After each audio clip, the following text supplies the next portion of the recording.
ligada no MMA Brasil, fala galera ligada na Central 3, boa noite, podcast It's Time chegando na noite de segunda-feira, dia 22 de abril de 2019, edição 124 do podcast It's Time. E você sabe que toda segunda-feira você acompanha ao vivo por facebook.com/MMA Brasil, com produção da Central 3, da central3.com.br, onde o podcast fica disponível no dia seguinte, como fica disponível em MMA, só 2 M's, Brasil.com.br. Você sabe muito bem que também fica disponível aonde? No Spotify, seu player de podcast, nem mais player musical mais usado aí pela massa da população brasileira que usa aplicativos. E no Spotify você procura lá MMA Espaço Brasil e acha o podcast It's Time e acompanha o nosso programa a qualquer horário do dia, da noite, no trânsito, no banho, lavando louça, esfregando o jardim, trabalhando no horário de trabalho. O melhor horário eu recomendo durante o trabalho, é fundamental. Coisa que quem faz muito com podcasts diversos e vídeos no YouTube é Thiago Kiel, que está ao meu lado na bancada. Bem-vindo, Thiago Kiel, para mais um programa It's Time. Boa noite, Bruno. Boa noite a todos os ouvintes e todos os colegas da mesa. E sim, eu corroboro com a sua afirmação. Acho que o horário de trabalho é o melhor para fazer isso, porque auxilia muito no desenvolvimento do país e na manutenção dos empregos por todos. A galera do seu trabalho escuta o podcast, não escuta? Escuta. Então, eu retiro tudo o que disse. Thiago Kiel nunca fez isso no trabalho. Ele é um trabalhador dedicado. E não tem nada a ver o fato dele chegar às 11h30 e ir embora às 4 da tarde, que ele trabalhe pouco. Ele se dedica apesar disso. Ele prefere escutar o podcast fazendo amor, ele disse. Um comentário desnecessário. Isso não acho que não é muito rápido, não. Quem chamou o Bruno Costa no podcast? Boa noite, Bruno Costa. Boa noite, tô aqui só pra avisar a galera. Parabéns, Kiel, pela tua opção. É sempre muito importante. Comentário fundamental, viu? Brincadeira, viu? Convidado especial na casa hoje. Quem convidado especial? Especial coisa nenhuma, né? Todos os dias com a gente aqui, toda semana aqui com a gente. Mas hoje em loco, boa noite, Alexandre Matos. Muito bem trajado hoje, seguindo ao pé da risca as orientações de não usar traje clubistas nas gravações do It's Time. Alexandre Matos muito bem fardado hoje. Boa noite, Ale. Bem-vindo a quente São Paulo. E, cara, convidado especial, aí ele vai se consertar, em vez de ele falar convidado nada, ele fala especial nada, né? Foda-se. Um vagabundo que tá aqui, que ninguém chamou. É um protesto contra o meu salário. É isso. Boa noite, galera. Prazer enorme estar aqui. Primeira vez de 2019, né, que eu tô aqui no estúdio. Então, um prazer imenso estar aqui de volta e rever meus amigos aqui pessoalmente. Qual que foi de São Paulo? Você falou, a praia no Rio não tá legal, eu prefiro trânsito, um assaltozinho. Assalto tem nos dois, né? Mas prefiro um trânsitozinho, um motoboy passando no corredor, levando meu retrovisor. Com 50 graus lá, né? Desagradabilíssimo. Melhor vir pra cá. Tem 30 só graus. Teve um bom feriado na Orla Paulistana, Alexandre? Muito bom, muito bom. Muito bom. Seja bem-vindo. Se quiser ficar mais uma semaninha aí, eu ofereço pra você a casa de Thiago Kiel. Porta sempre aberta. Sempre aberta, é um valor módico que ele cobra pra você ficar toda semana. E falar do UFC, como será o UFC Rússia no dia de hoje. Tivemos o UFC Rússia no sábado à tarde. Vamos repercutir hoje as principais lutas. Vamos falar também de notícias da semana, lutas anunciadas. Próximo Bellator interessante no final de semana por vir. E também uma pauta interessante que ficou jogada aqui no espaço-tempo nos últimos programas, que é uma discussão sobre o ranking do UFC, o ranking que envolve, muito importante para casamento de lutas ou não, vamos discutir um pouco, com base na matéria que foi feita faz uns 15 dias pelo Idonaldo, senhores. Pelo Thiago Kiel faz aqui um meio com a cabeça. Pelo Idonaldo, uma matéria muito legal refletindo sobre as problemáticas do ranking do UFC, se não estaria na hora de atualizá-lo. Alexandre, você que é o dono desta bagaça, você prefere que a gente comece pelo UFC, pelo ranking, pelo Bellator, por notícias, vamos do quê? Não, vamos começar pelo UFC mesmo. A gente já analisa, né, o que foi no... e final do programa, aliás, não vai ter hoje. Bruno Costa, mostra na câmera aí, o sorteio do Felipe Alvi, livro do Felipe Alvi, Filho Teu Não Foge a Luta que eu prometi pra hoje. Alexandre, tira o braço da frente da câmera, por favor, muito obrigado. Por onde o programa, se puder não ficar com o braço aí. Aí também tá vendo ali o livro, você que nos vê no Facebook. Ia ser hoje o sorteio do livro, não vai ser porque vamos aproveitar o Alexandre aqui no estúdio, instruções aqui da editoria do grupo diretor do programa que não sorteasse hoje, então fica para a semana que vem o sorteio do livro. A culpa não é minha, reclamem, contato@mbrasil.com.br. Tiago, que é muito importante essa observação aqui na minha... Matias Pinto, os caras estão desfocando aqui, faça a trilha do UFC, por favor.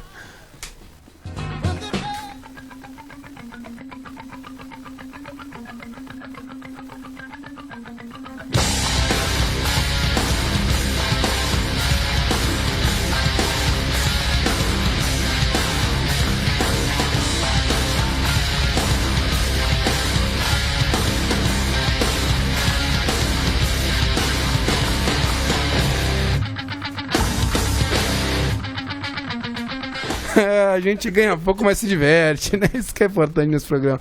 Matias Pinto, boa noite, né? Eu sou o deselegante, eu não te apresentei. Pois aqui. é, né? Você tá meio embasbacado. O Alexandre me emociona quando vem no estúdio pessoalmente, assim. Pois né? é, mas tô aí de novo, né? Aturando vocês. Heróico. Ganho em dólar pra isso, né, Matias? Eu vou começar a cobrar como é adicional de insalubridade. Né? Com certeza, de estresse emocional. É.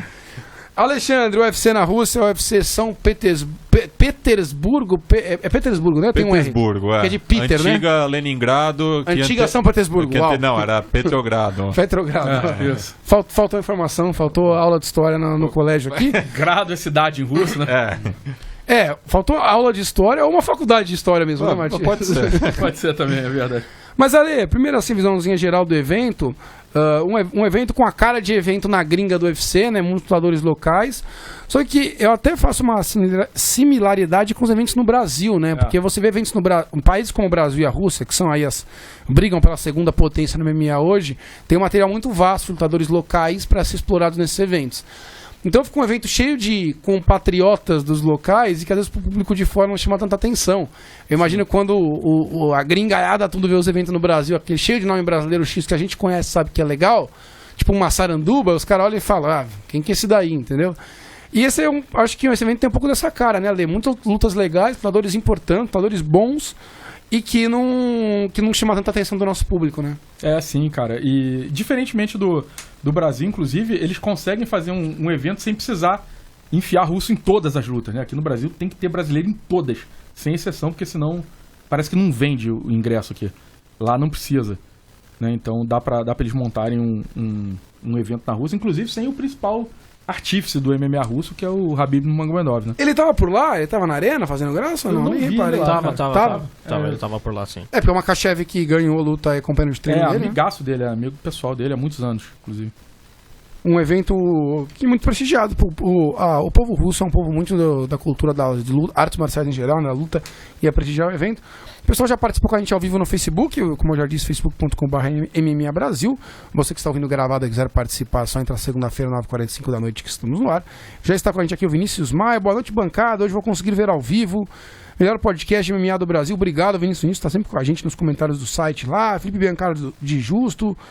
Rodrigo Rojas. Marco Antônio com a gente direto de Santa Catarina. Boa noite, bancada. Legal, Alexandre no estúdio de novo. Pena essa deselegância. Não entendi aqui com a deselegância do Alê. Muito bem. Wesley Souza, boa noite, galera. Quero ver vocês comentarem esse último card do UFC. Fantástico, recheado de lutas boas. Aqui ele foi meio irônico, Wesley, né? É isso que eu falei, né, Wesley? Às vezes o público brasileiro se afasta um pouco desses eventos, mas a gente vai falar que tiveram lutas interessantes, sim. Elias Júnior, que não é aquele, boa noite, bancada. Aliás, é aquele que acompanha o site. Muito mais importante, né? Boa noite, Elias. Uma pergunta pra vocês. Acharam que o Brasil deixou de ser o segundo país do MMA? Caminha pra isso? Quero ver a bancada sobre isso, hein? Que país tem chance de crescer no MMA? E pra fechar com a gente aqui, Cássio Coutinho, lá na PEN, no Rio de Janeiro. Wilson Santos, direto de Osasco, São Paulo. Vamos falar das burradas do Darren Till? Sim, iremos. E o Donaldo com a gente, se não ouvir elogios para o excelente round do Olenik, já irei embora. Grande abraço pro Donaldo. Vinícius Maia falou que você tá de terno, Alexandre. Você já chega a sua cambada aqui. Ale, vamos começar essa discussão aqui com a equipe toda. A Rússia é hoje o segundo país do MMA para vocês. E se não for, é o que tem mais potencial para crescer? E tomar o lugar do Brasil, que se não for a Rússia, não seja o Brasil? Né? Indiscutivelmente não é. O Brasil indiscutivelmente ainda é a segunda maior força do MMA. Se você vê que o Brasil só tem uma campeã hoje, né, que apesar de ser em duas categorias, mas é uma campeã só, a Amanda, tem 4 caras aí para disputar cinturão, né? Então ainda somos a segunda maior força. Agora, sobre a terceira, e quem estaria, eu acho que o terceiro ainda está um pouco longe do Brasil, ainda vai demorar um pouco para chegar. E o terceiro normalmente era o Canadá, né? E hoje a gente vai falar o seguinte, tecnicamente hoje é a Rússia. A Rússia passou o Canadá. Economicamente ainda não. O mercado canadense ainda é maior do que o mercado russo, principalmente, inclusive, porque o mercado canadense impacta no pay-per-view americano. Né? Então, o Canadá ainda é o segundo mercado em relação à grana para o UFC. E a Rússia vai crescer. Nesse ponto de vista, talvez a Rússia passe o Brasil, no ponto de vista econômico. Mas no técnico, não. No técnico, o Brasil ainda é o segundo, bem longe. E a Rússia passou já o Canadá. Muita gente mede por número de campeões, né? Acho que não é o único critério, né? Você tem lutadores no top 15, lutadores na organização. Isso. E até em eventos fora do UFC. Agora, você não acha, Alexandre, que tem um lutador russo que ainda não teve espaço de chegar no MMA Mundial, que tá chegando agora? Sim, sim. O Nurmagomedov é um que não chegou novão, né? Ele não É. tem 22 anos de idade, 23 anos de idade. Uma parada que você pode falar é o seguinte, o cenário russo é melhor que o cenário brasileiro hoje. O cenário brasileiro hoje está em estado pré-falimentar, né? Então os grandes eventos que a gente se acostumou a ver com várias edições por ano, Jungle, o Jungle, o Chutou. Chutou, o Ox, entendeu? Esses eventos estão morrendo. Tem o Future UFC agora, que é uma parceria do Lucas Lúticos com o pessoal da LFA, que está crescendo, pode ser que cresça, tomara que tenha vida longa, mas o cenário nacional tá bem deprimente, né? O russo andou patinando também, né? O ACB A CB terminou. cancelou eventos. né? Isso, e aí virou a ACA, né? Juntou com o Akmat e tal. Mas o cenário deles é mais forte e os prospectos lá são mais fortes do que os nossos hoje. Então, se você for pensar assim, se tivesse um campeonato de aspirantes que nem tinha de futebol antigamente, capaz da Rússia ganhar do Brasil hoje. Mas na Vera mesmo ainda não. A Vera a gente ainda tá na frente. Bancada, algo mais a complementar? Tchau, Kill. Não, concordo totalmente. Quero passar aqui para o card principal do evento. Fazer aquele tradicional descer da principal para as outras lutas mais relevantes. Grande ídolo de Diego Tintin, que não está aqui hoje. Diego Tintin está assistindo um show do maior cantor do Brasil, ao vivo, o Zeca Pagodinho. Que amanhã é feriado no Rio, né, Alexandre? Amanhã é feriado no Rio. É feriado no Rio, o pessoal aproveitando o Rio de Janeiro. Grande Alistair Overeem, que não é mais tão grande assim como já foi. Ex-peso médio, atual peso pesado. Já foi um... Não, ex-peso meio pesado. Ele não era o médio do Pride? Isso. Que é o meio pesado do isso, centro. Isso. Essa é a minha confusão. Isso. Mas enfim, não era essa montanha de músculos. Pra quem nunca ouviu, jogue no Google, Alistair Overeem Pride. Você vai ver que ele era um cara, não era magro, mas era um lutador de peso médio, meio pesado. E virou essa montanha de músculo à custa de 3 anos sumido do mundo das lutas dos grandes palcos, tomando um suquinho especial, como os exames dele apontaram após esse período. Lutador que chegou a ter grande expressão e lutar por cinturão e tudo mais. Ganhar Strike Force, uma luta lamentável contra o Verdun, um torneio do Strike Force. E no UFC nunca conseguiu o sucesso absoluto que para muitos ele prometia, de ser um grande trocador e tudo mais. Dito isso, Bruno Costa, ele vence o Oleinik, que é um outro vovô das artes marciais também, e estabelece um grau ali de portaria na divisão dos pesos pesados, uma divisão que você tanto aprecia e tanto elogia pela renovação e profundidade no plantel. E o Overeem ganha uma luta com um nocaute no primeiro round, usando joelhadas e tudo mais, sem muito brilho, né? Mas fazendo o que cabe a ele. E você se impressiona em ver o Overeem ganhando luta assim, no primeiro round, sem passar tanto sufoco essa altura da carreira? Ou é isso aí mesmo, os pesos pesados são essa alegria toda? Cara, só falando sobre a luta, um dos rounds mais bizarros que a gente teve nos últimos tempos no UFC, o Oleinik com bastante dificuldade para ser preciso durante o período de trocação da luta. Aí o Overeem tava de repente tentando colocar a luta, levar para a posição do clinch, que é uma das especialidades dele, mas com cuidado de também não colocar a luta para baixo e acabar correndo o risco de tomar um Ezekiel choke do Oleinik. Mas assim, bastante bizarro, os dois com plano de jogo confuso. O Overeem conseguiu a interrupção no primeiro round depois de uma boa sequência de joelhadas e terminou a luta no ground and pound. Mas assim, ferramenta ofensiva ele sempre demonstrou ter. Também tomou uma blitz nessa luta, ficou de costas pra grade, mas conseguiu se defender bem dos ataques do russo. E eu acho que ele é isso aí, cara. Ele vai ficar ali perto do top 5, de repente vai ser um porteiro bom pra testar os talentos dessa divisão. Ele tinha vencido por último o Pavlovich, que também lutou nesse card, e era um prospecto sobre de quem se espera muito ainda pro UFC, pra essa categoria dos pesos pesados, que é bastante difícil a renovação. Mas ele tá aí nesse nível. Acho que ele vai ficar entre o top 10 e o top 5 sempre. Tem ótimas armas ofensivas. É um dos caras que tem mais condições de variar o jogo dele. Ele tem boas quedas, algumas boas finalizações, mas ainda tem bastante brecha no aspecto defensivo do jogo. E ele vai ser isso aí. Vai ficar entre top 5 top 10 até que decida não lutar mais. uma correção de informação, correção não, o Marco Antônio comenta que o Khabib chegou no UFC com 22 anos mesmo. Ele chegou faz muito tempo no UFC, e que ele demorou pra engrenar uma sequência, né? Ele se machucou algumas vezes. Eu acho que vale a... o pessoal vai soprar pra gente aqui. Ele chegou em 2012, se não me engano. Sei que faz bastante, mas eu não sei se chegou tão jovem. Mas ele a maioria dos venceu cursos... o Thiago aqui no Brasil? Foi antes. Não, ele já tinha, quando ele lutou com o Thiago, já tinha lutado com o Blestibal. Então isso foi... Isso foi janeiro de 2013, com o Thiago Foi Tavares. Bisping e Belfort. Isso, exatamente. Enfim, mas o meu ponto aqui é a maioria dos cursos não chegava tão jovem no UFC, realmente demorava pra rodar um pouquinho mais. É um mercado a ser descoberto. Deixar uns abraços aqui rapidamente. Vitor Khaled, Bernardo Oliveira. Bernardo Oliveira, o Overeem pensou, essa luta é muito fácil, vou usar só joelhadas. E o Vinícius Marque fala que o Anik meteu uns cascudos do seu Madruga no Overeem. Alexandre. Antes de você complementar, o Alvin Coelho, boa noite pro Alvin Coelho, sempre com a gente também. Manda aí um abraço pro meu amigo Odair da Vila... O Magomed Sharipov da Vila Leopoldina. Meu ex-vizinho. Que beleza. Grande Magomed Sharipov, que lembra muito Matias Pinto, como já mencionaram muitas vezes nesse programa. Alexandre Matos. Você acha que o Overeem chegou a assustar? Você é um cara que defende que o Overeem aprendeu a lutar, né? Ele aprendeu as burrices não que ele dele, aprendeu a né? lutar, ele aprendeu a se defender. Ele aprendeu a se proteger. Das limitações dele, acho que tem muito a ver com o que ele aprendeu a esconder as limitações dele. O camp dele na Jackson Weekon John, né? Então, assim, você acha Agora que... ele tá na Elevation Fight Team. Isso, mas a passagem pelo Greg Jackson que tornou ele um cara mais verdade. Você acha que ele chegou a tomar susto, Ale, ou é uma questão de... Tá na conta dele, esses cascudos aí que toma e tal. Hoje ele sabe se proteger pra não tomar um soco caidor. Assim, ele teve 2 momentos, só um parênteses pra gente falar, porque eu acho que o Bruno Costilino foi totalmente incisivo na parada. A luta foi horrorosa. A luta foi bizarra, assim, mas foi macabro. Quando acabou a luta, eu não acredito que eu vi isso, sabe? Eu falei, maluco, que negócio bizarro. É que eu acho que é uma questão de expectativa. Você esperava outra coisa? Cara, eu pensava que o Oleinik não precisava ter passado a vexame que ele passou. De puxar pra guarda com 10 segundos de luta. Cara, e não é puxar pra guarda, ele deitou no chão, entendeu? Ele não puxou pra guarda, né? Ele deu um abraço e se jogou pra trás. Isso, né? cara, bizarro demais. Essa luta foi bizarra, entendeu? Mas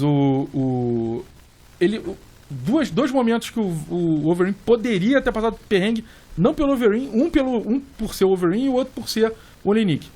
Na hora que o Oleinik tenta pegar um Ezequiel no Overeem, e cara, vamos falar sério, a chance do Oleinik pegar o Overeem ou um lutador do nível do Overeem no Ezequiel tende a zero. O Ezequiel, pra quem não tá familiarizado. É quase um katagatame ao contrário, né? Que ele pegou o Ezequiel de baixo pra cima, que é bizarro que ele pegou o triângulo de mão. Ele pegou mas na posição invertida do triângulo de mão. Ele pegou o Baby. Ele pegou o Baby, ele tinha pego um cara antes também. O Baby foi o segundo. Eu vou lembrar quem foi. O Vitor Pesta? Isso, foi ele. Então, porra, ele vai pegar esses caras, entendeu? Ele não vai pegar o Overeem, cara. Ele não vai pegar um top 5 do UFC, não vai pegar nenhum Ngannou que sabe nada de chão. Ele não pega o Ngannou no Ezequiel, entendeu? Então, bizarro. E aí, nesse momento, quando o Overeem conseguiu se livrar, e aí ele tentou um ground and pound, logo depois se levantou. E o outro momento foi quando o Oleinik pressionou o Overeem na grade e tentou dar uma sequência de upper. Que aí, cara, você vê como o Oleinik é burro e como ele falta arma pra ele. O Overeem teve uma hora que ele se protegeu, e ele se protegeu com a mão assim muito alta. Não sei se a galera tá conseguindo me ver aqui. E ele ficou com o tronco dele totalmente aberto. Que é um problema que o Overeem tem, inclusive. Se ele tivesse um mínimo de enxergar o que ele tava fazendo, ele tinha dado 2 uppers, 2 ganchos na boca do estômago. Pegar a boca do Figueiredo do Overeem, o Overeem tinha dobrado. Lógico. Entendeu? Aí qualquer um tinha nocauteado, qualquer peso pesado ali tinha nocauteado. Até pelo tamanho deles, é peso pesado. Exatamente. Um soco bem dado ali na linha de cintura que tá totalmente só o peso do braço e da mão do cara já faz o serviço. Exatamente. Aí ele tava com uma linha de cintura absolutamente desprotegida, era a chance que ele tinha. Mas ele nem viu isso acontecer. Ele só tentou bater na linha de cintura quando ele já perto de ser nocauteado. Lá no final ele já tava exausto, a pancada dele já não tinha mais a mesma pressão.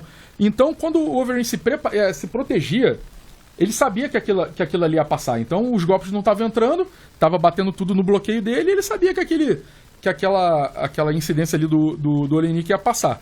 E fora isso, cara, o Oleinik assim, ele é péssimo trocando, péssimo. Ele cabe, não sei se o pessoal já colocou ele na planilha do Barangão como striker do ano, ele merece, entendeu? Que é horroroso, nojento demais, assim, o Cascudo, eu não vou nem dizer que foi o pior que o Cascudo, mas ele acertou o Overeem. Não, ele deu umas pancadas de baixo pra cima, assim, como se ele estivesse dando uma manchete. Isso, e cara, e sabe o que foi o pior? Um cara desse nível foi pegar o Wolverine no tie clinch, assim, cara, é um completamente... Além da falta de técnica, é uma falta de inteligência de outro mundo, né? O cara tá perdido, E pro tá ali a passeio, pro cara que entendeu? tem experiência dele, esse tipo de erro tático é meio... Pô, o cara parece que ele tá ali a passeio, sabe? Não tem condição. Essa foi a luta de número 70. Isso, ele tem Olenik. 50 e tantas vitórias. Né? Tem nego que não tem metade de luta do que ele tem de vitória. Não é possível. O cara desse vai trocar Tudo bem tie que uma clinch. boa parte da carreira dele foi feita contra adversários de qualidade, sim, para não falar que é duvidosa. Não, muito o Alvin tá aqui dizendo que ele finalizou antes 9 camadas com o Ezequiel, mas foi o Ezequiel por cima. Eu tô falando que ele pegou o Ezequiel por baixo.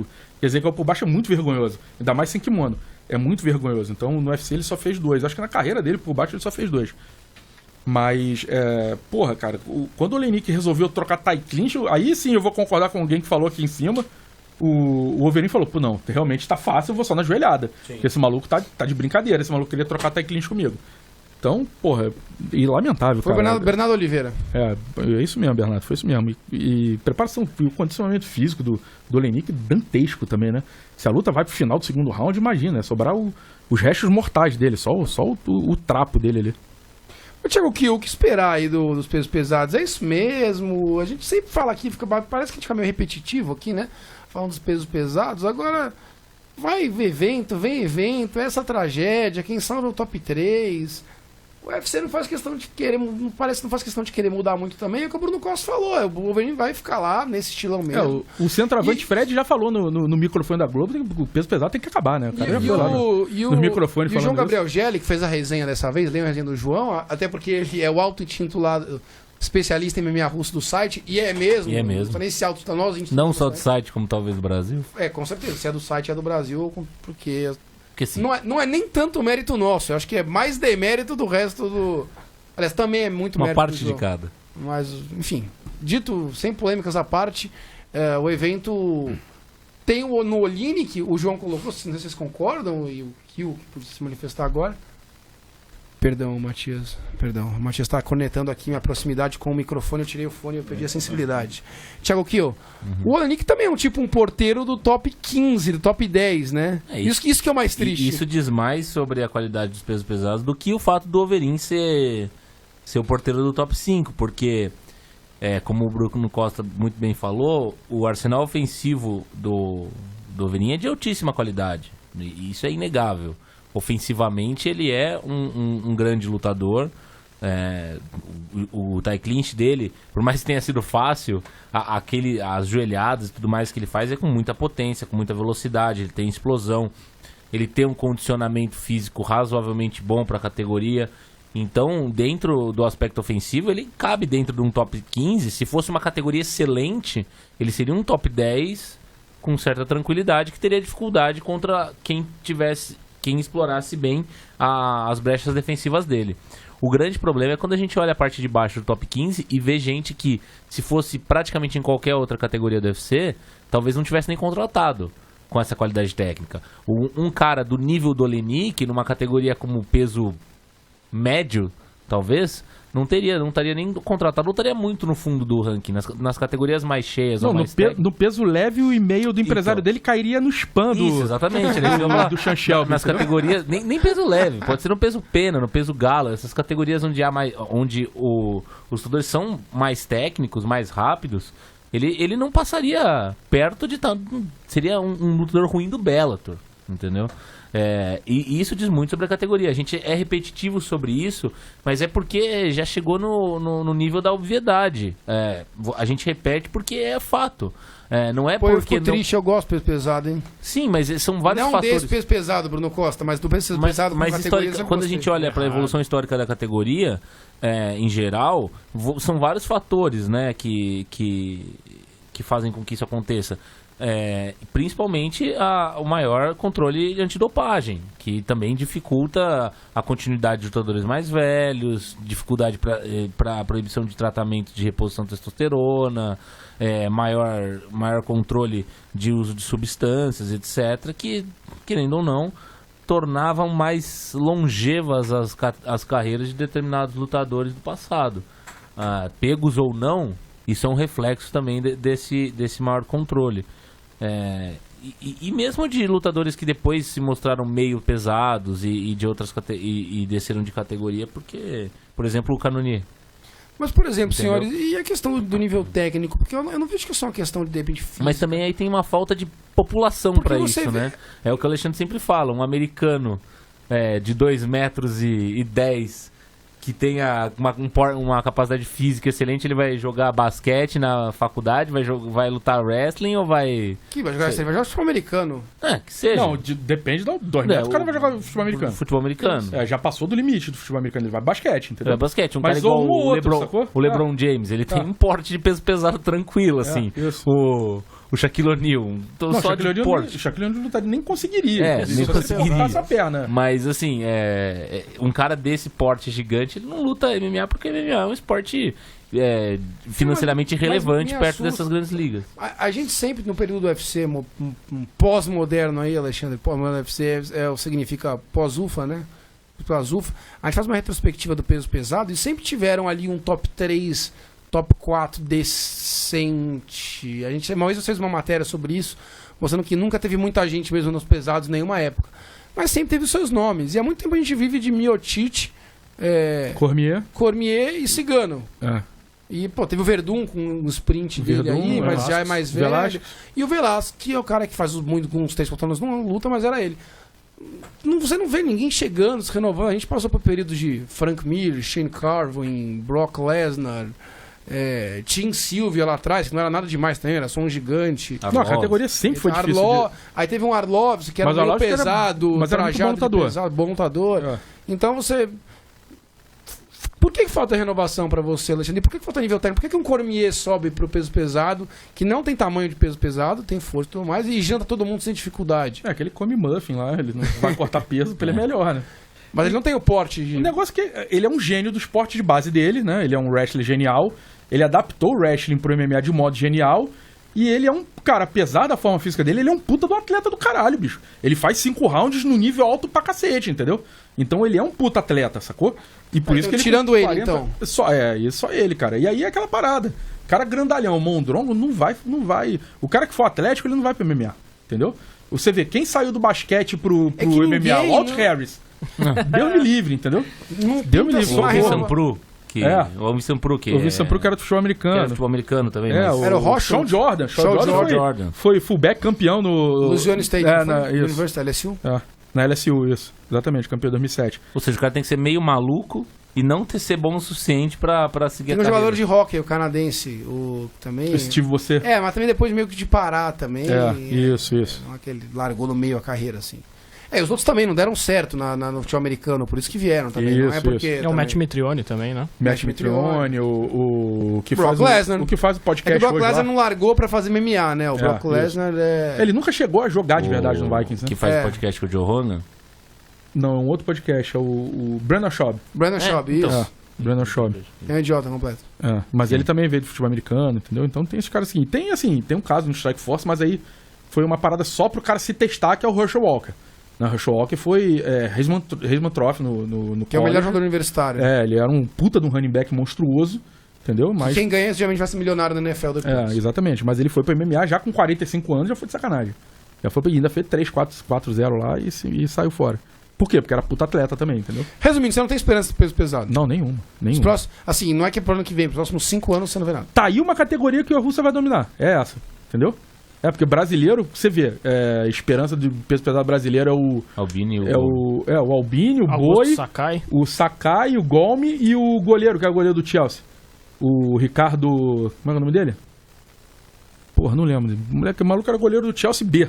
Entendeu? É isso. É a esperança do peso pesado. A não ser Então que a Rússia eu acho que a Rússia vai dominar essa categoria. A não ser que daqui 20 anos o MMA seja um esporte financeiramente tão estabelecido ou bem estabelecido a ponto de pagar salários que façam sentido para um atleta não tão bem sucedido, que não vai conseguir para um draft da NFL, que não vai conseguir passar por um draft da...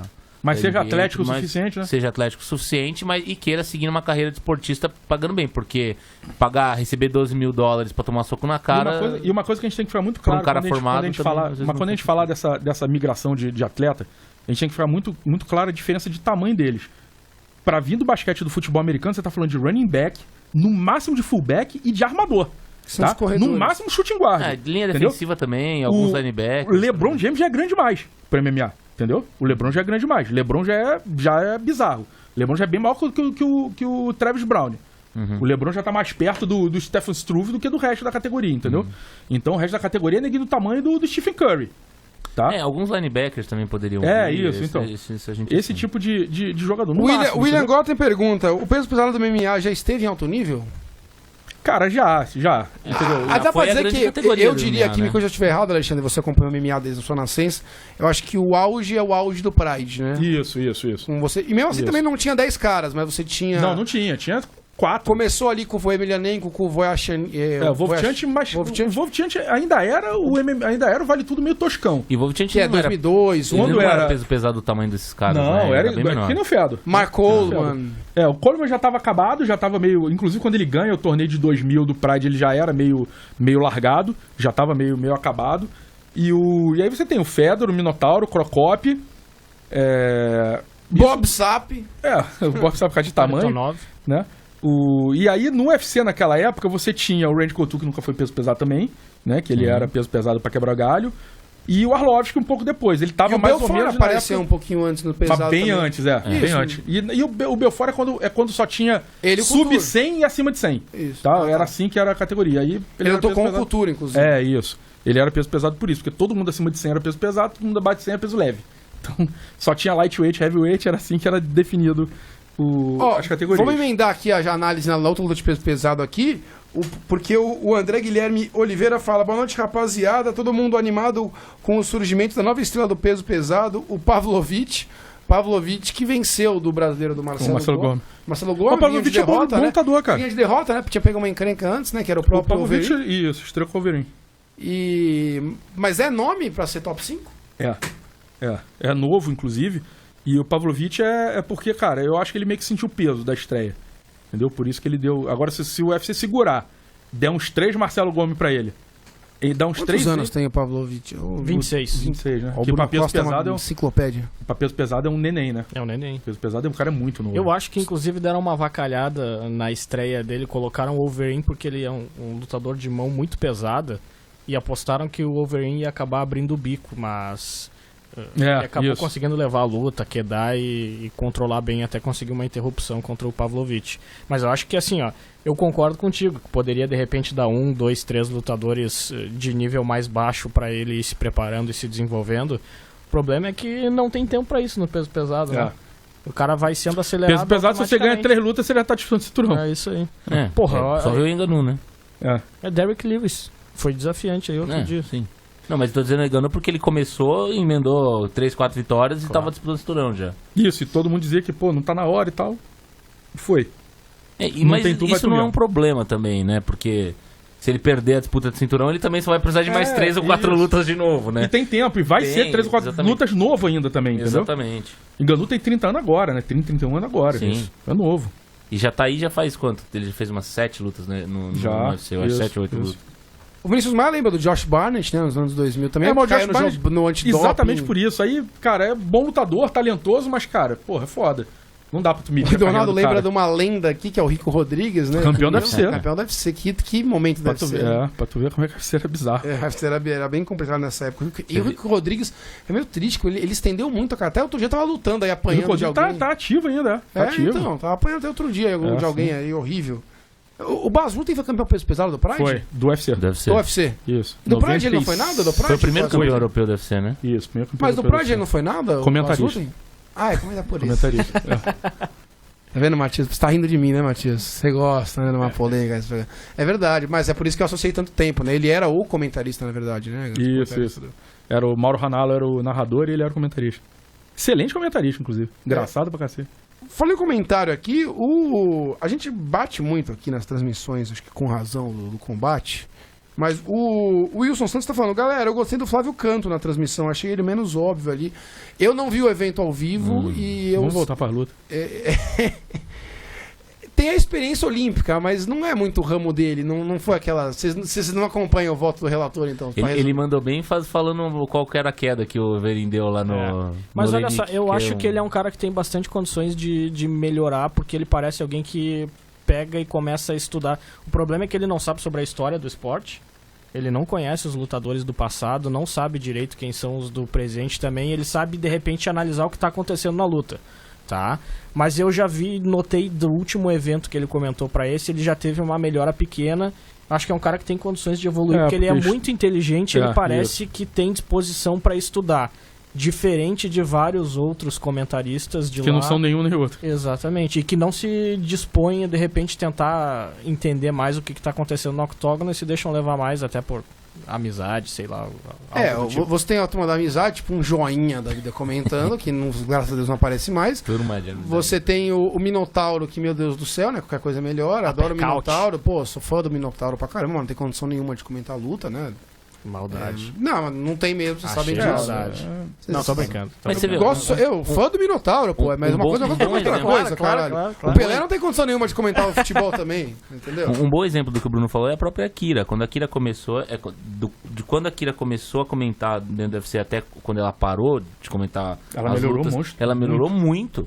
E muito porque ela estudava bastante, entendeu? Então, assim... a Akira... Ela não só estudava, como estudava com fonte boa. A Akira, exatamente. Um grande abraço para a Grace, que deve estar nos escutando. Ela era uma das colaboradoras do MMA Brasil, né? Dava 50 mangos por mês para ajudar. Você quiser ajudar a manter o site, não precisa dar 50 mangos, qualquer R$1 é válido. Padrim.com.br, esse livro aqui, mostra na câmera de novo, Bruno Costa, o livro. Fala um oi pra galera, porque aí aparece sua voz ali. Oi. Vocês estão vendo? Oi, galera. Já que ele fala muito baixo. Ele fala, mas tudo bem. Muito obrigado, Bruno Costa. O filho vai ser sorteado, o filho teu não foge a luta do Felipe Aui, para os colaboradores do Padrim. Você que ajuda a gente a se manter, entre padrim.com.br e ajude. E entre também no Apoia-se, que é outro site para ajudar a Central 3 a manter esse projeto aqui, muito legal, de podcast também.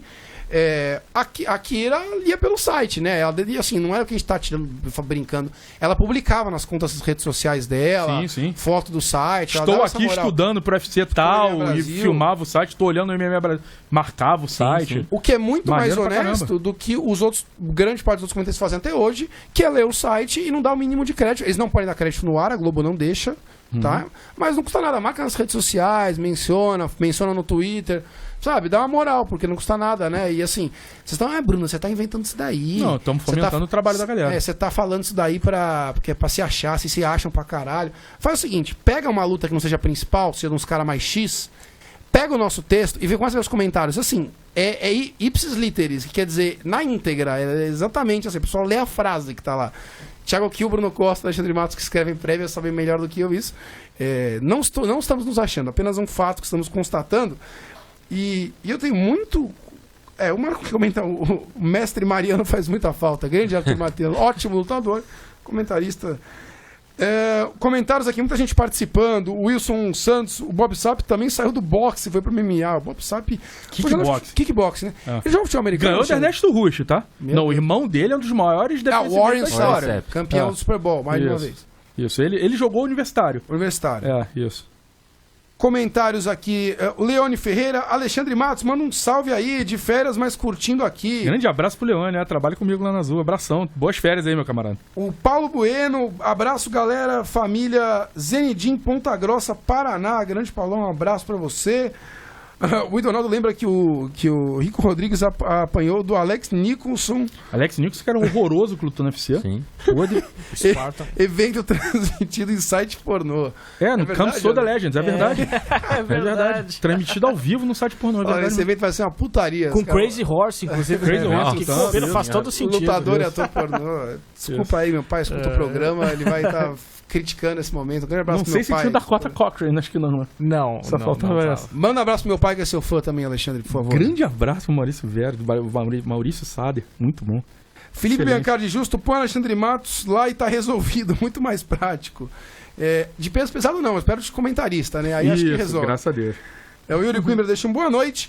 E o Marcelo Gomes, senhores... É um brasileiro que tem potencial para se manter diante da limitação do peso pesado do UFC. Eu acho que ainda falta um pouquinho pro Marcelo, mas é tão raso o peso pesado hoje, né? Não cabe uma vaguinha ali. Tem piores que ele. Até hoje empregado, sabe-se lá como. Deus da cerveja tá lá até hoje, né? O God Beer. Que coisa horrorosa. O Gomes ganha dele. O Gomes é melhor que ele. Mas, cara, não vai passar do que ele tá, entendeu? O Gomes é novão também, né? Tem tempo ainda para evoluir também, mas... sei lá, tinha que procurar alguma academia melhor pra treinar e tal. E você vê, por exemplo, o Albini também, teve vários revés aí e ainda tem chance também, né? Então... O Albini, cara, Talvez ele é bem melhor do que ele é melhor. faz, do que ele mostra, entendeu? Ele é O melhor. Albini ele tem umas decisões estratégicas bem discutíveis, né? Bem mal feitas durante a luta, mas ele não é um lutador ruim, entendeu? Agora, diferente do peso pesado, metade é lutador ruim mesmo, entendeu? Metade só tá lá porque se não tiver, acaba a categoria. Entendeu? Não tem gente. O Marcelo, falaste da academia, mas eu acho que esse não é ainda o problema dele. Ele tá treinando com o Júnior Cigano, direto na American Top Team. Ah, ele foi pra lá, é verdade. É isso. O Ele negócio- tava no Corinthians, né? Isso, Aí foi pra lá. exatamente. É. Eu acho que, de repente, pra ele emendou Bom- agora a bom terceira lugar. derrota seguida, né? Top Team tem talvez- muito material humano, né? Talvez pra ele fosse bom até que De ele treino voltasse. e de técnico. Exatamente, tem o Catel Cubis lá fazendo bom trabalho, o Mike Thomas Brown. Mas de repente, se ele voltar pro cenário regional e conseguir algumas vitórias e a confiança dele de volta, acho que ele tem condições de ficar ali pelo meio de tabela. Se ele quer voltar pro UFC, eu recomendaria, inclusive, que ele ficasse pelo cenário regional americano. Exatamente. Nem voltar pro Brasil. Exatamente. Fique por lá, lute nos eventos menores lá, entendeu?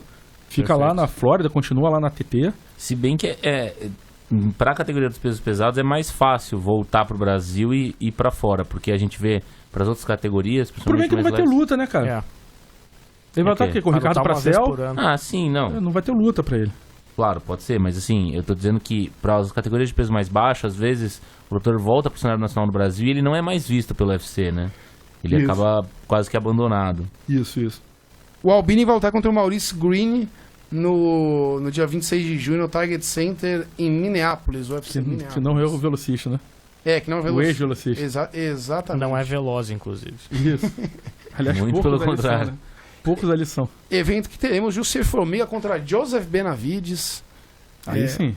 Luta legal. Já teve duelo entre eles? Já. Quantas vezes? Nocauteado, Nossa. uma vez. Então, uma vez eu achei uma Benavides era trilogia, nocauteou essa era a minha dúvida. Não. Benavides nocauteou ele.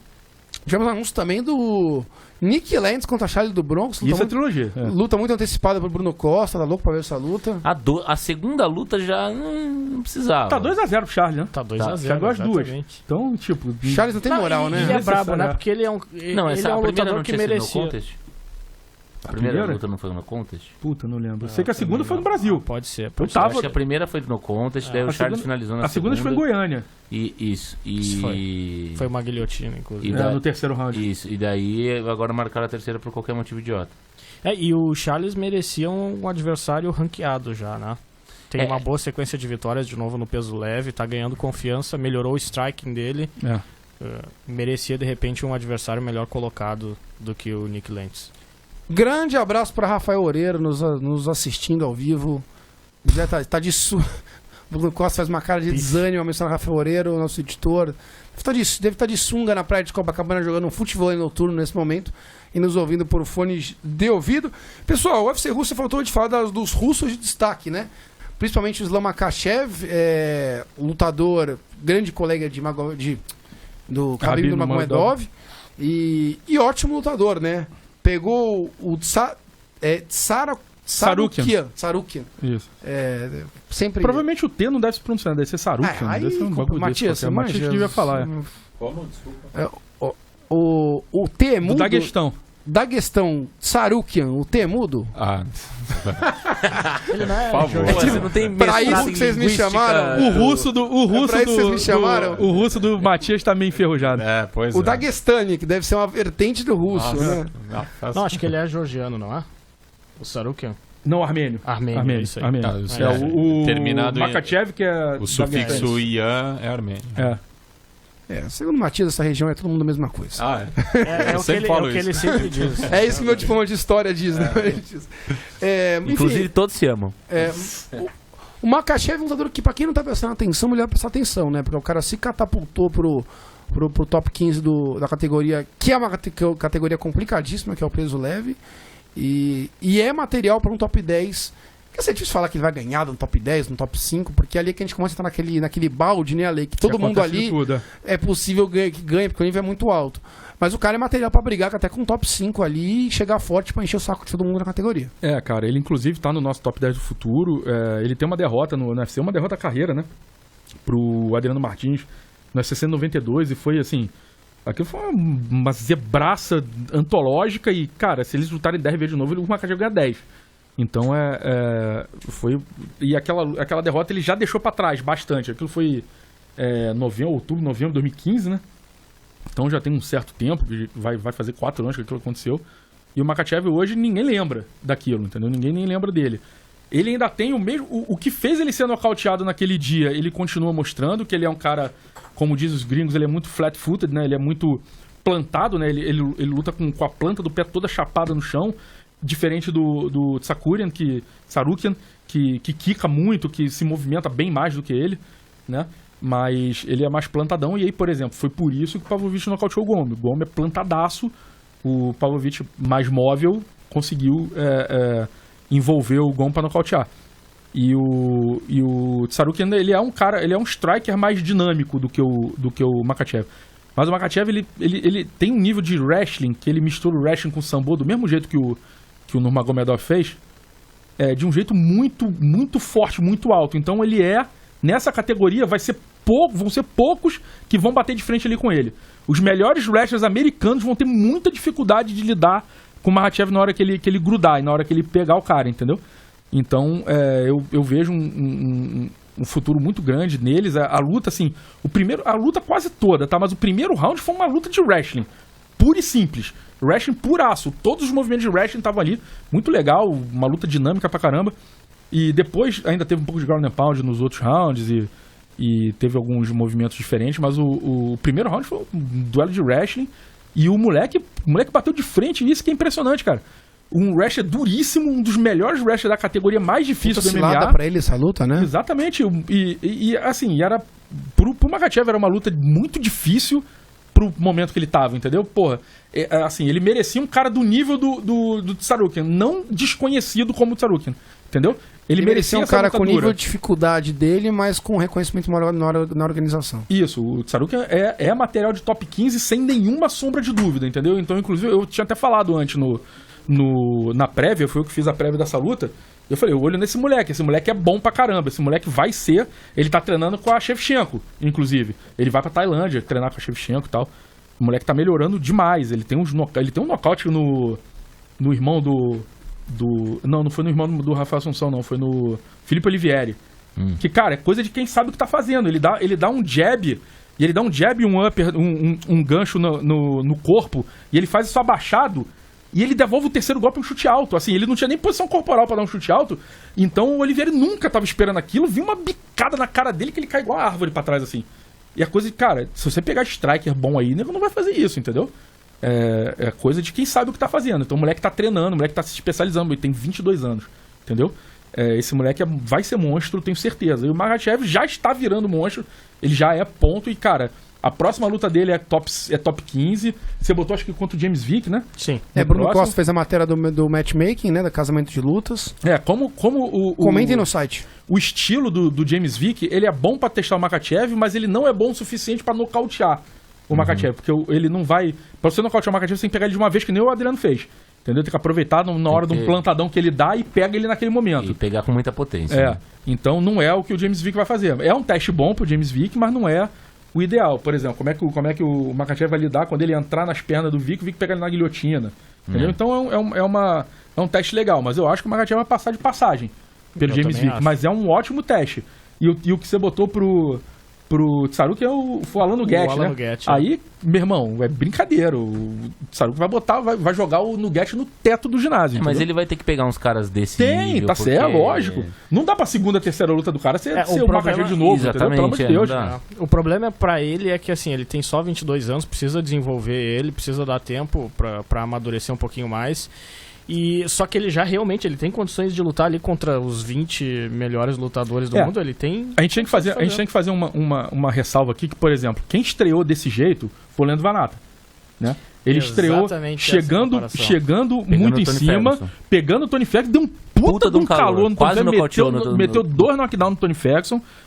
Só que... Mas é diferente. É diferente pelo seguinte... Não tem consistência. Exatamente. O Leandro Vanata é um cara muito dinâmico, muito ofensivo, muito agressivo, muito plástico, legal de ver. mas ele não é lutador como é o Tsarukian, Sim, entendeu? não é, porque ali a gente não vê no Lando Vanato você não vê um lutador consistente, estratégico, que vai saber impor o jogo dele da forma correta, saber se defender. No primeiro round ele se defendeu de uma finalização do Tsarukian do Makhachev sensacional, que ele reverteu um triângulo de mão ali que foi... Começou no headlock, esse Exatamente, lance, foi sensacional. do front headlock. Então, é um cara que ele tem uma qualidade técnica que mostra que ele não vai ser só um highlight igual foi o Leandro Vanato, que se colocar ele contra o Gate, ele vai dar um knockdown no Gate, mas vai apanhar de gente muito mais, isso, aí não adianta mal qualificada. E aí não adianta você dizer assim, mas o Makhachev botou ele pra baixo todos os rounds. O Makhachev vai botar todo mundo pra baixo. Sim. Se ele grudar, ele vai botar todo mundo pra baixo. Ele bota até o Nurmagomedov se demole. Entendeu? Não vai que eles não vão lutar nunca. Mas se vacilar, ele bota até o Nurmagomedov pra baixo. O maluco é bom, o maluco derruba bem. Entendeu? E ele é forte, ele tem força de core pra caramba. O tronco dele é muito forte, então ele derruba muito bem. E não foi um passeio, né? Não foi passeio, lembrar, cara. Né? Não foi. Foi talvez aí um 30-27, talvez ele tenha 30-27, claro, mas, cara, mas... o moleque bateu o teste nele, cara. Bem, exatamente. O moleque deu teste nele, pô. Foi maneiro pra caramba. Conclusão, fiquemos de olhos nos dois, né? Sim. Um já pensando pra no 2019 topo. Já. Isso, já pensando no topo. Já acabar 2019 no top 10, querendo bater na porta do top 5. E o outro, que é futuro, top 10, entendeu? E já que o Nurmagomedov só arruma problema, arruma punição e tudo mais... Vai que uma hora o UFC tira o cinturão dele, né? Já e tem uma parte 2 do Nurmagomedov aí, pra alegria de Bruno Costa. O Leonardo comenta a idade do Tsarukian e do Nardiev também, ganhou do trator e tudo mais. Fica a recomendação da matéria, né? Do futuro do peso pesado, né? Como é que chama a matéria? Não é o top 10 do futuro. Fugiu o nome do título da matéria agora. De olho no... Como é? Mas aí eles foram bem mais fundo, Foram. Mas assim, é só um recado de fique de olho no leste europeu, né? Isso. O trabalho do Donaldo Cugeli foi de olho no futuro. De olho no futuro. De olho no futuro. O peso pesado tem parte 1 e 2 ali, 3. É que aí o objetivo deles, na verdade, é pegar lutadores que estão fora do o moleque tá começando mesmo no MMA, entendeu? Exato. É o cara que tá começando mesmo. O cara que lá pra 2020 a gente vai falar, lembra do De Olho no Futuro? Isso. Que nem o radar no passado isso. serviu bem pra isso, né? Isso. Esse é o trabalho que ninguém menciona e que é o mais difícil de fazer, senhor. Sem dúvida nenhuma. O Elias está perguntando por que a Globo não deixa, acho que, mencionar, né? Não é nada pessoal com a gente, não, tá? Não é com nenhum outro site, nenhum outra linha editorial deles, linha editorial. Então, inclusive, antes deles definirem isso, acho que o Prota mandou um abraço pra gente no ar já. Não, o André fazia... O Luciano mandou já também o André Azevedo também. O Luciano já falou que uma vez ele me viu num Iron Fight Combat lá em Feira de Santana. Ele me viu, ele falou, ali, olha, ele tá sentado ali, o Alexandre, mesmo Brasil. Ele falou essa parada. E aí depois a Karina Americana, que era repórter, ela veio me falar, o Luciano falou de você ao vivo. Aí eu fui lá pegar depois. Mas eles falavam, o André Azevedo falava pra caramba. Mas aí o Prota falava no Esporte Interativo, no Bellator, né? Porque ele tava no Esporte Interativo. Aí o Prota falava toda semana. Mas é institucional, sempre, isso vale pra qualquer esporte, pra qualquer transmissão, de qualquer TV do Grupo Globo. Um abraço pro Gabriel Tosi, meu companheiro de trabalho, companheiro de comuna de Thiago Kiel, presente aqui na audiência. Pessoal, pouco tempo aqui, vocês querem me dar um minutinho aqui de Modafé e Shevchenko, falar alguma coisa a mais? Eu só te digo o seguinte, a Shevchenko não é igual a irmã dela, a Valentina. A Antonina ainda precisa melhorar bastante na parte de chão. Como lutadora de MMA, né? Porque até ela fez tanto quanto no Muay Thai, né? E ela conseguiu até explorar no início da luta algumas brechas muito grandes, defensivas, que tem a Roxanne Modafferi. Ela não é uma lutadora atlética, se defende muito mal também. Baita nome, né? Nome de impacto, assim. Assim sonoro, né? Exato. Mas assim, depois que ela começou a achar o timing pra conseguir grudar na Shevchenko, a luta acabou. Tá? Até conseguiu, em alguns momentos, com bastante força de vontade, mas faltando técnica, se livrar de posições no solo. Mas não foi suficiente pra ganhar de uma lutadora que ela deveria ganhar se pensa em progredir rápido pro top da categoria. Perfeito. E é bom lembrar que ela é a irmã mais velha da Shevchenko, ela tem 34 anos, então... E a Valentina é tão melhor do que a Antonina que a Valentina faz o que a Roxanne fez com ela. Exatamente. E ela nunca adaptou em nada um jogo de quedas, um jogo de jiu-jitsu. Mesmo um jogo de movimento... Ela tem um jogo de movimentação interessante, ela consegue cortar ângulos e tudo mais, mas ela também não tem um kickboxing de muito volume pra manter só na base da trocação as adversárias do nível da Modafferi. Eu fiz a prévia dessa luta, achei que ela ia conseguir, eu achei que o nível de striking dela seria suficiente, mas falta bastante ali. Ela tem pouca luta de MMA, foi a 9ª luta dela, se não estiver enganado, então vai ser bem difícil com a idade e tudo mais ela conseguir chegar perto do que a irmã fez, né? Você está se autodefendendo já previamente das não, críticas do público ao seu trabalho. A prévia está totalmente correta. Errou. Eu achei que ela não iria conseguir fazer o que ela fez. Não, sim. Eu achei que ela não ia conseguir fazer o que ela fez pelo tempo que ela fez, mas era uma das formas mais óbvias de decorrer da luta. Senhores, temos 15 minutos de programa aqui ainda. Eu queria trazer um tema para debate aqui. Aliás, acho que estamos muito bem nesse programa, né? Depois da reunião de pauta que nós tivemos pré-programa. Uma reunião regada a canecas de chopp e alimentação calórica. A gente quase desistiu, Matias, inclusive, de vir aqui. Vamos para casa e foda-se, Matias, a gente grava outro dia. Você não se importaria muito também com a gente. Ia chegar em casa mais cedo. Mas a gente tem um compromisso com o nosso público, a gente resolveu vir aqui, aproveitar que o Ale tá aqui, né? E eu queria trazer um texto do Idonaldo do começo de abril, procurei no site. O nome do texto é O Sucateamento do Ranking do UFC e a urgente necessidade de reforma, uma reflexão do Idonaldo sobre a falta de qualidade dos rankings do UFC e principalmente a falta de qualidade veiculada, a falta de critérios para definição de posições do ranking e de pessoas que nem deveriam estar no ranking principalmente. Ele foca na categoria dos pesos mosca, menciona lá atletas não contratados pelo UFC que já figuravam no ranking ou atletas que já saíram e continuam figurando no ranking. E conclui dizendo que o ranking é sem qualidade, sem respeito e sem lógica. Essas são algumas características que podemos listar sobre a situação e o sucateamento que vive o sistema de ranqueamento do UFC. Eu tenho uma parada que você comentou, desculpa até te cortar. Tá desculpado. Porque você falou de duas paradas aí que realmente é bizarro, né? O cara que tá no ranking, que nem lutou ainda, e o cara que tá no ranking já saiu. Não, teve gente que não era nem contratada. Então, cara, mas se ele tá no ranking, olha só, é bom deixar claro, né? O Idonaldo explica mais no texto. Mas no ranking, ele não é um ranking global, ele é um ranking de lutadores do UFC. Não, mas deixa eu falar uma parada. Eu fiz esse ranking. É isso que eu ia te falar, Alexandre, eu quero que você comece falando mesmo, porque você era parte desse ranking. Esse ranking começou, salvo engano, com dezenas de jornalistas, 90? né? Com 90 jornalistas, era basicamente qualquer um nesse ranking. Filtraram para acho que 15, 16, no quais você ficou entre eles, Alexandre. Não me lembro. Ficou na primeira, na segunda vez já era você no segundo filtro. E agora, recentemente, você saiu do ranking. Conta um pouquinho como é que foi feito esse convite, como é que era feito os rankings, quais eram os critérios que passavam para você, por que você saiu. Explica para o público como é que funciona esse complexo e muitas vezes injusto ranking do UFC. Eu entrei no ranking, o UFC me chamou. Né, eu recebi um contato, perguntaram se ele fala, a gente tá montando um ranking, tal, e a gente queria saber se você quer participar. Quero, vamos lá. E aí, cara, e o que eles me orientaram? Nada. Não há orientação, cada um monta o ranking do jeito que quiser. Tá? Então cada um usa os critérios que quiser, cada um faz o que quiser. No começo, se eu não me engano, cara, no começo os lutadores não eram nem... Você tinha que catar a lista de Active Fighters. Era uma tripona enorme e você tinha que meter. Aí, malandro, aí tinha nego que botava vagabundo em categoria errada, porque o nego não sabia. Você não tinha categoria. Porque era a ordem alfabética de... Era a ordem alfabética de sobrenome, entendeu? E aí tinha lá, o Albini era um dos primeiros que apareciam, só que eles não estavam. Por exemplo, hoje, quando você entra pra você fazer o ranking, você vai lá, vou fazer ranking de peso pesado. Só aparece quem está listado em peso pesado. Você vai fazer meio pesado, só aparece quem tá listado meio pesado. Antes, você botava aparecia todo mundo pra você botar. Então você podia fazer... Tinha que ser assim até hoje, que já filtra quem não manja porra nenhuma. Pode ser também.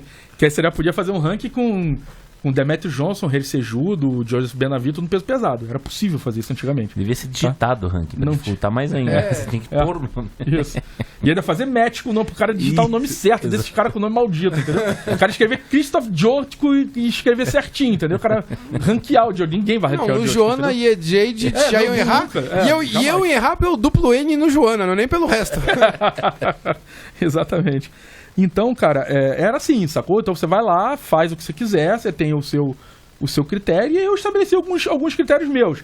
Tá suspenso ou sem lutar mais de um ano, não vai entrar, entendeu? E não eram passados pela organização, já era um critério subjetivo seu. Isso. Por exemplo, subiu de categoria, mas é aquela subida que o cara vê que claramente ele não vai ficar na categoria de cima. Eu cagava pra ele na categoria de cima, contava ele na categoria de baixo e tal. Então eu tinha os meus critérios pra fazer. E aí beleza, aí você vai fazendo. Só que você falou duas paradas aí que são bizarras mesmo. O cara que está ranqueado, que um jornalista chega lá e ranqueia o cara que nem lutou no UFC, ou ranqueia um cara que já foi embora. Aí eu vou te falar. Aposentado, inclusive, teve Isso, aposentado, inclusive. Beleza.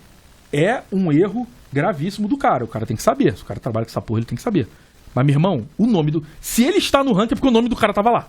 Não. Entendeu? O nome do cara está no banco de dados do lutador do UFC. Ué, então o UFC demitiu o cara e não tira o cara da lista. Entendeu? Então é bizarro isso. Sacou? Então, assim, o erro não é só de quem preenche. É que eu acho que os casos de aposentadoria e contratação, porque o cara foi contratado, mas não lutou, fica complicado, porque o UFC colocou ele na lista porque ele tá contratado. Não, então, e aí aquele caso de, mas ele não foi nem contratado. Foi sim, porque senão ele não tava na lista. Ele foi e não vazou na imprensa, ninguém ficou sabendo. Entendeu? É isso que acontece. Mas sabe que uma coisa eu já percebi é o seguinte, são organizações diferentes, apesar de serem muito atreladas, mas tem a série aquela do Dana White, o Contender Series. A matéria do Donaldo traz isso, que o Contender Series colocou lutadores, possivelmente colocou lutadores nessa lista, incluindo o caso que ele faz aqui, o principal, a tese de defesa dele aqui é com o caso do Casey Kenney, que é um lutador que não estava no UFC ainda, tinha só passado pela Contender Series em 2017 e simplesmente apareceu em 15º no ranking do UFC. Assim, isso é um tipo de coisa que o cara que faz isso tem que ser sumariamente excluído do ranking. Então, mas é que assim, não dá pro um jornalista fazer isso. Porque não dá. assim, você já falou que no começo eram 90 jornalistas, que era meio esculhambado. O UFC também foi por indicações ali. Às vezes não é sem muito critério. No Brasil a gente viu muita gente sem condição. Mas se você olhar, cara, naquela época tinha o Ruene, tinha os principais estavam lá, entendeu? Mas de 90... Não eu, entendeu? Eu estava junto com os principais lá. Não, mas assim, você filtra dos 90 pra 16, 17 que eram. Não, desculpa, se tivesse 16 Alexandre Matos, tava tudo certo. Às vezes a gente discorda de você aqui também, opinião, sim. mas toda opinião eu concordo balizada. sempre, eu concordo. Você não vai ver o Alexandre colocando. Você não vai ver o Alexandre colocando lutador que não tá no ranking. Porque aqui. E aí você fala assim, não, mas hoje são. Menos de 20, se não me engano, que fazem o ranking. É um número bem reduzido. Já deviam ser mega especialistas em MMA. E aqui está na matéria do Donaldo, eu vou ler aqui a matéria do Donaldo, dos 14 membros atuais da imprensa que são responsáveis pela listagem, ou seja, tem 14, 7, metade deles colocaram pesos moscas sem contrato. Vou mencionar os nomes aqui, obviamente. Christopher Espin, Ken Pichna, Jeff Kane, Rob de Mello, Bruno Massami, Grant Gordon e Andreas Haley, o Ken Pichman. Quem Pichna. P-I-S-H-N-A. Isso, perfeito. Ele, o Ken, o Demelo, o Andreas Haley, o Bruno Massami e o Grant Gordon. Alguns colocaram mais de um lutador sem contrato e outro chegou a posicionar o Kenny, que não era contratado do UFC, como o 12º colocado no peso mosca. Então, assim, é surreal. Deveriam ser, o UFC deveria ter pegado a dedo especialistas. A gente sabe que o ranking não é seguido sempre na risca, ele não serve pra tudo na organização. Mas ele é um mapa pro fã médio de MMA, saber onde está um lutador, posicionar ele, saber o que esperar. Quando você vende um evento, você introduz o cara com o número dele no ranking. Você muda, às vezes, o contrato do cara com o patrocinador, com base no ele tá no ranking, não tá no ranking, onde ele tá no ranking. Então é muito importante a partir da hora que ele existe o ranking. E você não tem critério, é essa bagunça. Eu questionaria o seguinte até, inclusive, tá? Não acho que tinha que ser papel do jornalista ficar decidindo esse tipo de coisa. Talvez São duas paradas. Vocês eram pagos pra isso, Alexandre? Eu sei que a resposta é não. Mas o público tem que saber. Vocês eram remunerados? Não, zero. Zero. Vocês fazem o ranking pro UFC a troco de nada, mas é prestígio. Isso. E aí, bom, prestígio pra quem vai lá e clica lá no Overall Panelists e vê quem é que tá na lista, porque nem aparece o nome. Se o cara não fizer e aí, isso, 7 de 14, dos 14 do mundo, hein, gente? 7 do mundo colocam caras irregulares. Fala, Lê, desculpa. Mas, cara, é porque o Donaldo, ele colocou uma parada aqui agora, ó. Tá no banco de dados gente de fora do UFC por participação no Contender Series. Os caras, os jornalistas, nem pesquisa se contrataram ou não e já mete ele no ranking. Exato. Beleza, isso é um erro grave, mas o que o cara está fazendo na lista? Até porque são Por que que o organizações UFC diferentes. Por que O Contender isso? Series é outra O Contender Series promoção. exatamente. E a parada eu acho tão grave quanto o UFC disponibilizar o cara. Também acho. Eu Por também que, que o cara está. Por que o cara tá available? Por que o cara tá disponível ali pra entrar no ranking? Porque não pode. é o ranking do UFC, é o ranking do UFC e do Contender Series, Porra, sabe? cara, Caralho, é assim, foda, né? É, o que você tá dizendo é que é um descaso do próprio UFC com o próprio ranking dele. O próprio UFC não... que o UFC não fiscaliza quem tá fazendo um bom trabalho, a gente sempre soube, a gente já tirou... tirou sarro mesmo em outros programas aqui desse ranking. Inclusive quando tinham 5, 6 jornalistas brasileiros participando, tiver um monte de atrocidade. E não é só dos brasileiros não, tá, pessoal? Dos gringos também um caminhão de atrocidade. Não é de hoje sim, também. sim. Nego do boxe, que vem falar de MMA, fala um monte de bobagem também. Agora, o próprio UFC não fiscaliza, não cobra ninguém também, não remunera pelo serviço que deveria ser bem feito, deve ser remunerado. E parece que tá cagando, né, Alexandre? O que fazer com o ranking? Tem que acabar, não tem que acabar? O UFC tem que se posicionar? Eu achei a Tem ideia- que ficar assim mesmo, porque foda-se? Eu achei a ideia do ranking muito legal. Só que ficar assim do jeito que tá atrapalha, entendeu? Atrapalha mais do que ajuda, porque aí você vai olhar um cara, o que esse maluco tá fazendo na frente do outro? Entendeu? Tem uns casos bizarros, entendeu? Então, assim, não tem cabimento. Não dá, porque Casey Keenum, que é o 12º, Não, teve um que colocou ele em 12º, mas ele tá em 15º no ranking. assim, é um despautério um negócio desse, entendeu? Então, assim, o UFC Excelente palavra pra forca. O UFC tem que excluir um maluco desse que faz um negócio desse. Então, se botar assim, toda vez, o que eu acho? O UFC Eu devia... queria saber o fundamento do jornalista que ele escolheu. Eu acho que ele chutou um dos nomes. Ele falou, esse cara deve ser novo, vou botar aqui. Se o cara não sabe, o cara não lutou na organização? Cara, olha só, o Mick Maynard e o Sean Shelby, que são os dois matchmakers do UFC, eles têm uma equipe trabalhando com eles, óbvio. Eu acho que eles tinham que pegar alguém da equipe deles e botar pra revisar o ranking. Entendeu? Fala, ó, revisa até porque eles têm um ranking deles, entendeu? Eles fazem um chaveamento baseado no ranking deles, não só no ranking deles, né? Mas, cara, bota lá e fala assim, meu irmão, olha lá, olha todos os que estão lá. Ah, fulano fez isso aqui. Manda um e-mail pro cara, meu irmão. Dependendo do ano que for. Dá um warning, no máximo um warning, Dependendo do ano senão, que for, porque Casey Keenum em 12º não tem nem warning. É rua direta, é chuveiro. É carrinho por trás, último homem, entendeu? Então, rua, direto. Não dá pra manter essa parada. E aí, e outros casos, tipo assim, o warning no cara, dá um alerta no cara, ó, maluco, pelo amor de Deus. Presta atenção, cara. Presta atenção no que você tá fazendo, você tá atrapalhando a gente, entendeu? E aí, organizar. Eu acho que já que... E a gente já parou pra pensar, já falou muito disso. Já que é difícil você criar um critério objetivo de pontuação, como por exemplo no tênis, que você tem uma pontuação e tudo mais, pra lutas, vitórias, etc e tal, porque são questões muito objetivas, principalmente de casamento de luta, porque não esquece os jornalistas e usa o ranking que o Sean Shelby tem, que o Mick Maynard tem. Você utiliza os matchmakers pra usar pra fazer o ranking. E daí ele pode ser cobrado pelo ranking, inclusive. Porque hoje vira uma bengala isso daí. Ah, não, mas o meu ranking é meu ranking. Sabe por que eles não divulgam do matchmaker? Porque eles querem... Pro UFC é bom fazer, abre aspas, a luta que o fã quer ver. Então a gente ficou aqui mó tempão, eu cobrando quem é a próxima disputa de cinturão, quando que vai ter no Magomedov-Poirier. Vai ter no Magomedov-Poirier em 2020. Porque a próxima luta é no Magomedov McGregor. E não tem dúvida sobre isso. Só não vai ter Entendeu? se o McGregor não quiser lutar. Só não vai ter se não quiser lutar. E é ele que tá botando pilha pra lutar. Então ele quer. Ele é o que mais tá botando pilha. Isso é outro programa pra gente discutir. Mas então, o que eu tô falando é o seguinte. O UFC não faz isso porque o UFC quer ter essa margem de fazer a luta que o fã quer ver. Entendeu? Então ele fica nessa parada aí. Mas, cara, assim, passou muito da hora de reformular o ranking. Eu acho essa ideia do Kill de usar os matchmakers muito boa. Acho que não vai acontecer por motivos comerciais. Mas, cara, dá pra eles revisarem a parada, entendeu? E manter o nível, sacou? E botar a gente da imprensa também passar um pouco de, olha, eu estou ouvindo a imprensa, eu não faço só uma coisa minha corporativa, estou colocando os especialistas se não ganhou nada pra isso fazer. Porque parece fácil. E você chegou a receber ligação de lutador, foi por causa de ranking, Alexandre? Recebi. Você recebia por causa também do Sherdog, que você colocava a luta no cartel do cara Esse aí lá, nem se fala. mas de ranking Deus também, me o nego te encheu o saco por causa disso. Então é empresário que liga, coloca meu cara lá, pra ir bem, amigo e tal. É complicado, bem complicado. Abraço pro Júnior Lin Gaspar, deixa uma boa noite pra gente aqui. E só um parênteses, tá, cara? Não é fácil de fazer ranking. É difícil Lógico pra que não, é cacete. difícil pra E você tem cacete. É difícil prazo, pra mano. caralho. E tu tem prazo. Você tem 36 horas depois que acabou o evento pra fazer Foi a o que parada. mais te complicou pra Foi o ficar que mais fazendo me ranking. complicou. Foi o que mais me complicou. Ganho nada pra fazer isso. Tem Ainda tem que ficar correndo. E é difícil fazer. Você fazer o negócio direito. pra fazer direito é difícil. Pra você ir lá e colocar um cara que não tá nem contratado da organização é aí fácil, beleza, né? Você vai lá, chuta 15, mete um random no Excel lá e acabou, entendeu? Quer saber o que seria ideal? O UFC definir os melhores jornalistas e colocar os caras que eles realmente confiam e conhecem e paga remunera. pros caras fazer. Pronto, aí vai dar tudo certo. Você às vezes contrata e não paga também. Exatamente. Tem essa também que rola às vezes. O José Augusto Araújo passou aqui, deixou concordando também que o ranking do UFC está uma desgraça. E o Fábio Araújo, cheguei no fim, amanhã pego completo no feed. E hoje é aniversário da minha esposa amada, Elisângela, o pessoal lá do MER. Grande beijo pra Elisângela, parabéns. Fábio Araújo, grande abraço pra você.